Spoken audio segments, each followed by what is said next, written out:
Okay, our next thing after we do our cutting is to have our do our marking.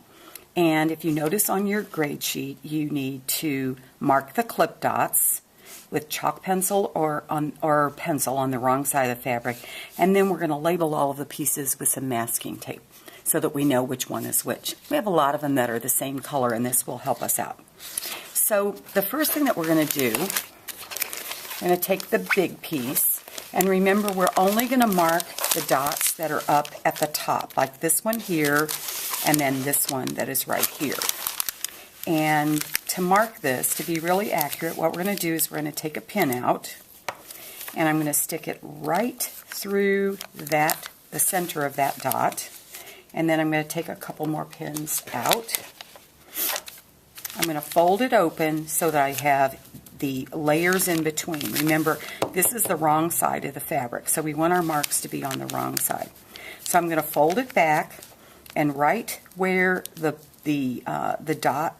pin comes through the dot, we're going to take our chalk pencil and we're going to make a little mark here and a little mark here. These don't have to be gigantic. You just need to have a little dot that shows right there.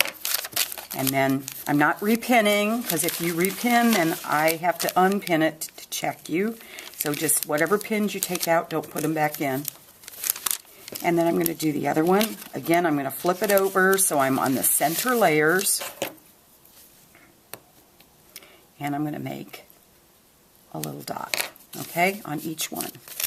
And then if you notice, those are pretty easy to see for when we are making our little side flaps for the casing. All right, before I move on, I'm done with all the marking with the chalk pencil, but before I move on, I want to mark the pieces so I know that these belong to me. And so I'm going to take just a little tiny piece of masking tape, about 1 inch, and I need 2 because I have 2 pieces here. And I'm going to take a couple more pins out. I'm not taking them all out, but just a few more. I don't want this right at the corner of the top because we'll have to move it later if it's right in the corner. So I'm going to move this down a little bit farther like so. Put my masking tape. I'm going to put my initials and my tote tray number. Remember, I don't have a tote tray number, so I just use TT, but you're going to use your number. Okay, this one's all marked.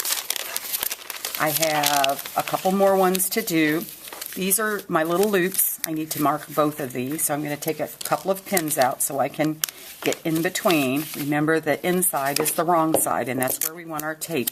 That helps us remember which one's the wrong side and which one's the right side, because this is really hard to tell. Initials, tote tray number. Again, don't make these very big.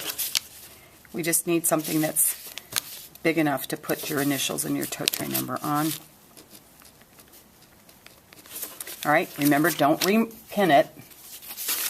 And then this is actually just one piece because remember we cut it on the fold. So I'm going to take a couple of the pins out. And I really only need 1 to mark this because when we unfold it, it's only going to be 1 piece. And again, I don't want it right at the edge because I'm going to be sewing there. And I don't like to sew over tape. It's really hard to take it out later. Okay, so initials and tote tray number. And then the last thing that you have, these are your two pieces that you're going to use for your sample seam. And I want those marked as well. So again, on the inside layers, about 1 inch. And we're going to put the initials and tote tray number. And once you have that done, you have done everything that's supposed to be on here because you marked the clip dots. You labeled all of the pieces of the bag. There are 5 of them. And then you mark the 2 sample pieces with your initials and your tote tray number. It's time for you to get checked, and then we're ready to start sewing.